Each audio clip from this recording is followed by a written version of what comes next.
নমস্কার বন্ধুরা, কেমন আছেন সবাই? সয়াবিনের চপ আমরা অনেকেই খেয়েছি, তবে এই পদ্ধতিতে একবার বানিয়ে খেয়ে দেখবেন, খেতে কিন্তু দারুণ লাগবে। চলুন রেসিপিটা দেখে নিই। প্রথমে সয়াবিনটাকে আমি একটু নুন দিয়ে সিদ্ধ করে নিয়েছিলাম, আর আলুটাকেও আমি এখানে সিদ্ধ করে নিয়েছি। আর নিয়ে নিচ্ছি কুচনো পেঁয়াজ আর ধনেপাতা।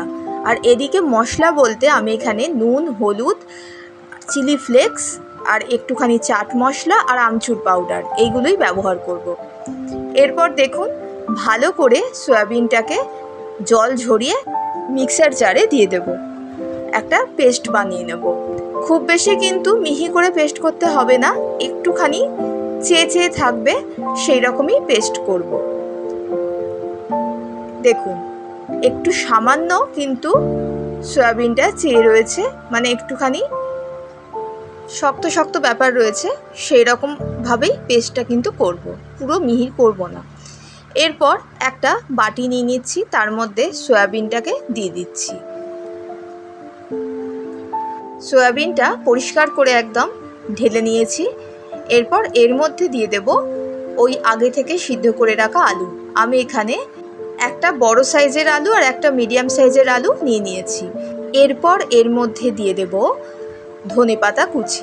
ধনেপাতা কুচিটা দিয়ে দিলাম। এরপর দিয়ে দিচ্ছি কুচনো পেঁয়াজ। পেঁয়াজ কুচিটাও দিয়ে দিলাম। আপনারা চাইলে এর মধ্যে কাঁচা লঙ্কার ব্যবহার করতে পারেন। যেহেতু আমি এর মধ্যে চিলি ফ্লেক্স দিচ্ছি, অতিরিক্ত ঝাল হয়ে যাবে বলেই আমি কাঁচা লঙ্কাটা দিলাম না। এরপর একে একে সব মশলাটা এর মধ্যে দিয়ে দেবো। নুন, হলুদ, চিলি ফ্লেক্স, চাট মশলা আর আমচুর পাউডার সবটাই কিন্তু এর মধ্যে ঢেলে দিচ্ছি একসাথে। এরপর এর মধ্যে একটু বাইন্ডিংয়ের জন্য দিয়ে দেব বেসন। বেসনটা খুব বেশি দেব না, আমি এখানে 2 চামচ বেসন দিয়ে দিয়েছি।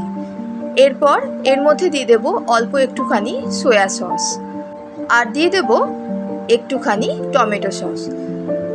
1 চামচ মতো সয়া সস আর টমেটো সস দিয়ে দিচ্ছি এর মধ্যে। এরপর সবটাকে কিন্তু ভালো করে মেখে নিতে হবে। আলুটাকে আপনারা চাইলে গ্রেটারে গ্রেট করে নিয়ে তারপরেও মাখতে পারেন। আমি একেবারে হাতে করেই কিন্তু মাখছি, যাতে মাখাটা বেশ ভালোভাবে মিহিভাবে হয়।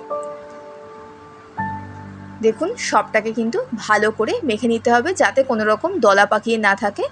বেশ ভালো করে মেখে নিতে হবে হাতে করে চটকে।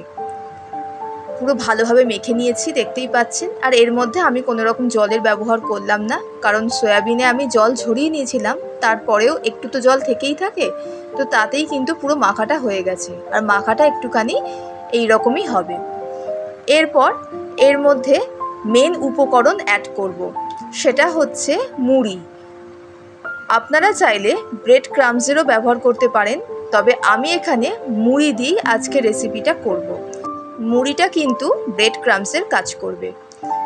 আর বাড়িতে যদি ব্রেড ক্রাম্বস না থেকে থাকে, তাহলে এইভাবে মুড়ি দিয়ে কিন্তু কোনো রেসিপি বানিয়ে দেখবেন, একদম সমান কাজ করে, আরও বেশি ক্রাঞ্চি হয়। মুড়িটাকে আমি মিক্সার গ্রাইন্ডারে একটু পেস্ট করে নিচ্ছি। আর খুব বেশি মিহি করব না, একটুখানি দলা পাকিয়ে থাকবে সেই রকম অবস্থাতেই কিন্তু পেস্টটা করব, যেরকম ব্রেড ক্রাম্বসে থাকে। আর এরপর দেখুন, এখানে আমি একটা ফ্রাই প্যান গরম করতে বসিয়ে দিয়েছি। আর তেলটা যতক্ষণ গরম হচ্ছে, ততক্ষণ আমি সয়াবিনের পকোড়াগুলো মুড়ির মধ্যে ভালো করে মাখিয়ে নেব। আর আমি এখানে গোল গোল রেখেছি, আপনারা চাইলে চেপটে দিতেও পারেন, তবে আমার মনে হয় চেপটে দেওয়াই ভালো। আর যদি গোল রাখেন, তাহলে কিন্তু একটুখানি কড়া, যেখানে আর কি গর্ত যে কড়াই থাকে, সেই রকম কড়াতে তেল দিয়ে ভাজবেন, তাহলে ভাজাটা আরও বেশি ভালো হবে। আমি এখানে ফ্রাই প্যানেই দেখাচ্ছি। ফ্রাই প্যানে ভাজার সময় কিন্তু একটু ধৈর্য নিয়ে ভাজতে হবে, নইলে ভেতরটা কাঁচা থেকে যাবে। যাই হোক, দেখুন একটুখানি টুকরো ফেলে দেখলাম তেলের মধ্যে যে তেলটা ভালোভাবে গরম হয়েছে কিনা। তেলটা ভালোভাবে গরম হয়ে গেছে, তাই একটা একটা করে এবার পকোড়াগুলো আমি এর মধ্যে ছেড়ে দেব। পকোড়াগুলো সব ছেড়ে দিয়েছি। এই সময় কিন্তু ফ্লেমটা আমি হাই রেখেছি। আর যখন ভাজবেন, একটা পিঠ একটুখানি হাইতে ভাজতে হবে, আর তারপর যখন উল্টে দেব আর একটা পিঠ, তখন কিন্তু ফ্লেমটা একটুখানি লো করে দেব। যাতে ভালোভাবে ভেতরটা ভাজা হয়। আঁচটা কিন্তু কমিয়ে বাড়িয়ে ভাজতে হবে, তাহলে পকোড়াটা খুব ভালোভাবে ভাজা হবে, ভিতরটাও বেশ ভালোভাবে ভাজা হবে। দেখুন রেডি হয়ে গেছে পকোড়াগুলো। রেসিপিটা কেমন লাগলো অবশ্যই কিন্তু কমেন্টে জানাবেন, আর ভালো লাগলে একটা লাইক করে দেবেন। এরপর একটা পকোড়া আমি ভেঙে দেখাচ্ছি যে কতটা ভিতরটা ক্রাঞ্চি হয়েছে। দেখুন ভেঙে দেখাচ্ছি, ওপরটা বেশ ক্রাঞ্চি আর ভিতরটাও কিন্তু ভালোভাবে হয়ে গেছে। কেমন লাগলো খেতে?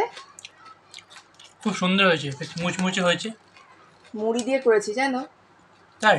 হ্যাঁ, বোঝা যাচ্ছে না তো। মুড়ি, সয়াবিন আর আলু।